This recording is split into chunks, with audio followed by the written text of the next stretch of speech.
What's up, everyone? This is Rozay. Welcome to my channel. Y'all saw the thumbnail, so you know exactly why you're here. I bring a unique commentary to your favorite reality TV shows and whatever is popping on social media. Before we get started, please hit that like, subscribe, and your notification bell because that is how others find me, okay? Follow me on Instagram at DYANAROZAY and follow me on Facebook. That is a private group and it goes by DYANAROZAY Real Talk. Don't forget to answer all of the questions, answer them correctly. Otherwise, you'll be declined, but you can reapply if you're declined, okay? And y'all already know I appreciate every single one of you for rocking with me. So let's get started with the first story up, which is Miss Lizzo. I don't know if you've heard of Lizzo. She is a singer, very popular. She's known for getting on stage and she's usually kind of scantily clad. She plays the flute. She is a big advocate. An advocate against body shaming because a lot of people will shame her for how she's dressed and things like that, her weight. But anyway, I was really shocked when I read today's story on page 6 saying that she was being sued by her dancers for some of the same mess, except it gets a little nastier than that. Okay, if this is true, Lizzo, you are nasty, girl. I'm going to just say that right now. But listen, they are saying that Lizzo's dancers are accusing her of forcing them to eat bananas from an sex worker's vajayjay during one of their Amsterdam trips. Now, I was pretty floored when I read that. I was like, eat what from where? But yeah, these girls are saying that Lizzo forced them to eat bananas from an sex worker's vajayjay. I don't know how this happened. I don't know when they couldn't say no. I'm not sure, but my goodness, okay? Three of Lizzo's former dancers, as well as someone named Big Girl Big Touring and Shirlene Quigley, have been named in this suit. So they are the plaintiffs. 5 people, it looks like. They're saying that they were subjected to endure weight shaming, sexually denigrating behavior, and pressure to participate in disturbing sex shows. It sounds like these shows were put on by Lizzo. So the girls are Ariana Davis. This is a part of the lawsuit. Ariana Davis is a part of the lawsuit. Crystal Williams. These two actually were fired. Okay. According to the lawsuit, they were fired. They filed the charges or filed the complaint today, but they were also fired. A third person by the name of Noelle Rodriguez, after she learned about what was going on, they said that she quit. She said she quit due to the stunning behavior. But all 3 of these women are the plaintiffs in the lawsuit, along with Shirlene Quigley and Big Girl Big Touring. Okay. It said that while they were on this trip to Amsterdam in February, where they were supposed to be had been performing of this year, February of this year, when they were supposed to be performing, Lizzo invited the whole crew out for a night out on the town, which ended up in the city's red light district. Y'all heard of the red light district? Google it if you haven't. Apparently, this is where strange things happen for change, okay? And it is considered legal here in Amsterdam, okay? Anyway, the girls said that things quickly got out of hand when Lizzo began inviting the cast members to take turns touching the nude performers. Now that's crazy. Now, again, that happened in February. And I guess the girls may have come to Lizzo and said, we're not comfortable with this. We don't want this to happen. But they said just a month later, which would have been in March, Lizzo deceived them into attending another nude show and therefore robbing them of their choice not to participate because they are the performers. So she robbed them of their choice not to participate in this particular show. That's what the documents are stating. Davis, which one is Davis? Okay, this one right here. So it says Davis also claimed in the lawsuit that at one point she had no other choice but to soil herself on the stage due to an excruciating re-audition. So I don't know why this woman had to re-audition, but apparently a month later she was asked to re-audition, and then while on the stage, Lizzo, according to the claim, did not allow her to go use the bathroom. How crazy. Um, they're also saying that Lizzo has not responded to the lawsuit, at least not publicly anyway. So you guys let me know what y'all think about that because I was absolutely stunned and floored, okay? Woo! Let's get to the next story, y'all, which is Real Housewives of Potomac, Robin and Juan Dixon. Okay. I am so happy that Juan Dixon ain't here right now. I don't know what to do. Y'all know they had a time last year, about 8, 9 months ago.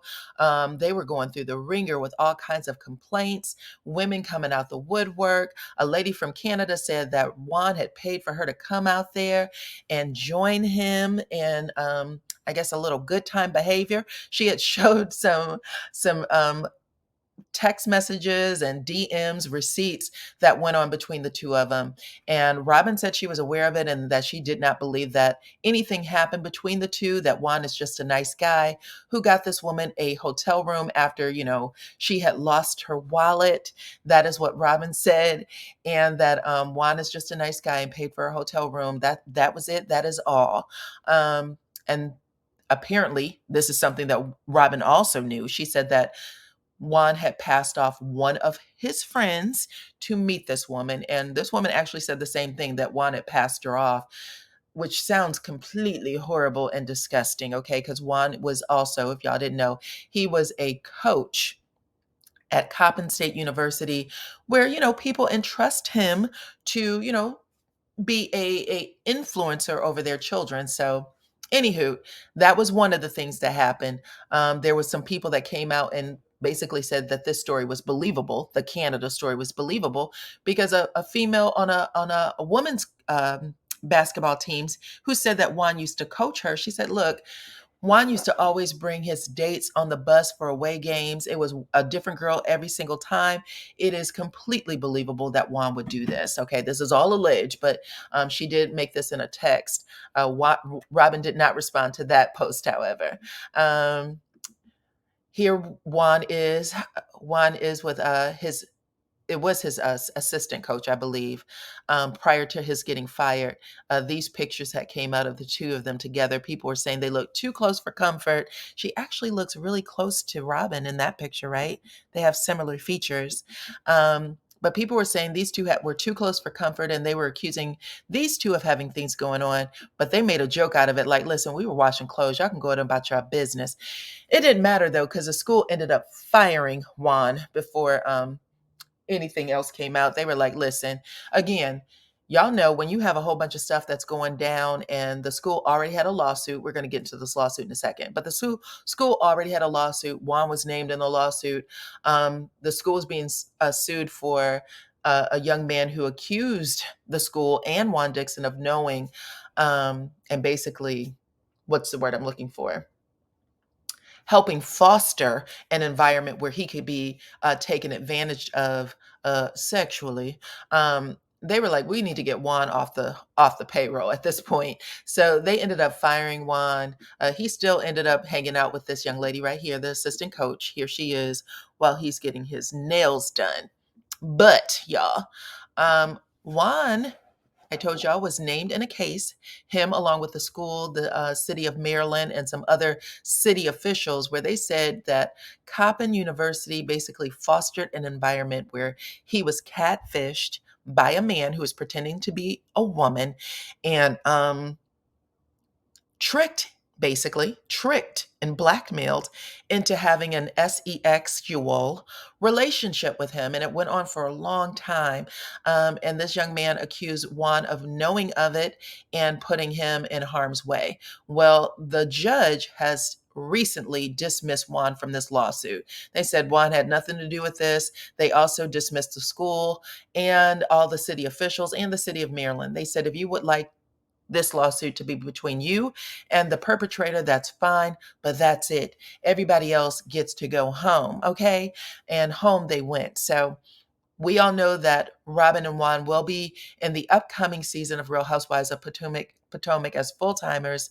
We'll get to see what Juan is doing next, because y'all remember Juan told Robin he makes way more money than she did in her hat business, but she's expanded her business. Now she has a spa, an AI spa to be exact, so we'll get to see a little more of that hopefully. But y'all let me know what y'all think. Should Juan be offered his job back, or should he be entrusted to work with students again? Let me know what y'all think about that in the comments, okay? Let's get to the next story, which is Tisha and what she had to say about my man. Thank you for my man, okay? Listen, Tisha put up a whole montage, and she has been for the last couple of days, of her and Marsau and her brother and sister-in-law and friends. They are all taking their annual family vacation. And she said, this is what we do every year, and we're going to continue to do every single year, because Tisha will spin the block for Marsau. She will spin the block for Marsau. Y'all know all kinds of stories have come out, secret recordings, all kinds of things coming out saying that Marsau and his member has been in the streets. He's been sharing that thing with a whole bunch of other women. Well, Tisha said, this is him, and he and I are family. Nothing's going to break this bond. I don't care what y'all have to say. We are in love. We are family. We are still together. And yeah, apparently there were some people who saw them together this weekend. I told y'all about it, actually. I told you that Miss Sherelle Duncan was out there in Huntsville for Stormy's party in the pasture, and then she ended up going to the after party with Tisha and Marsau at their little bar. She said, girl, you love that man. She saw it in her eyes. She said, I saw the hearts. I saw the way you were looking at him this weekend. You don't play about him. And Tisha said, for real, my man, and we coming to DC. So apparently Sherelle passed the test. Sherelle passed the test. She don't believe Sherelle to be one of the people who is after Marsau, because again, she will spin the block. Thank you very much. She said, not at all. She said, this is how it started and how it's going. The Scotts still, Letitia and Marsau still, both, excuse me, for better or for worse, and not easily broken. She don't care what people say. She also said this, hate never wins. It's just loud. Okay, that's a Tyler Perry quote, but she put that in her stories to let people know, y'all ain't moving anything over here. Me and Marsau are fine. We are good. Y'all let me know what y'all think about it in the comments, because Tisha said she's unmoved. She is unbothered. That is all. Now, my last story has to do with NeNe Leakes. The second part of her interview with Carlos King played today, and I thought it was a very eye-opening. She had a lot to say. They both had a big, huge cry, but just, complimenting each other. NeNe said that she is ready to get back out there. She said, the old me is back. She said that I had some things happen while I was on that show, but she said, I don't think they were any worse than any of the other shows, meaning the other shows that were on Bravo. She said the things that happened on that show with her, she saw plenty of other cast members do, or, have done worse. And they were invited back. They didn't get, they didn't get the number of shows limited, because she was only offered 6 shows as opposed to the full 18. They kept reducing the number of appearances she had on the show. And she said she could tell that she was being, canceled. She was being squeezed out. And she said she had a problem with it. She said when she asked them about it, she said that they told her she's not happy, which, by the way, you guys, that within itself is dirty. Don't come at me with you're not happy madness. Do you know how many people on that show had really bad times or experiences, and they were still invited back for a full list of shows? She was like, why am I only getting 6 when everybody else has done much worse, and they still got a chance to carry their shows all the way through? I can name a few. Okay. As particular that stands out for me is Kyle on Real Housewives of Beverly Hills. Child, she was invited back almost damn every season, even though there was one episode where they were on a cast trip, and the producers and cameramen were running around trying to get into her room. And they were like, this woman may not be here anymore. They were like fearing the worst because people knew that she might, partake in some extracurricular activity. So her sister was also on that trip and she begged them not to go down to the front desk and ask someone to open up the door. She said, I will get into her room. And she ended up breaking into that girl's room through a window so that she could make sure her sister was okay before something else happened. And they pretended like they just overslept. But anyway, that was too much story. The point of the matter was there are a lot of other casts in the franchises that have gotten away with a lot worse and have done far worse and still got to keep their title and what they were, doing. But NeNe Leakes called it out. She said she don't have any problems with Andy Cohen. She said, congratulations on your baby girl. I know that that's what you've always wanted. Um, and yeah, pretty much just like I am in a place where I felt like I was being blackballed. She said now that deals are coming on the table, she did say that Wendy Williams may have been the reason for a previous blackball.